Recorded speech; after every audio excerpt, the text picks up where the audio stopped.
அத்தனை செல்வமும் உன்னிடத்தில் நான் பிச்சைக்கு செல்வது எவ்விடத்தில் வெறும் பாத்திரம் உள்ளது என்னிடத்தில் அதன் சூத்திரமோ அது உன்னிடத்தில் ஒரு முறையா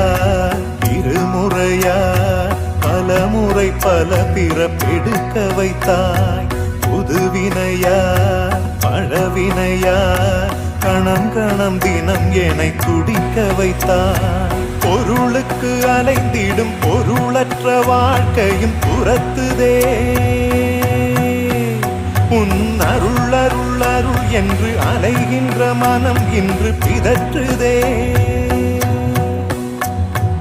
அருள் விழியால் நோக்குவாய் மலர்பதத்தால் தாங்குவாய் உன் திருக்கரம் என்னை அரவணைத்துணதருள் பெற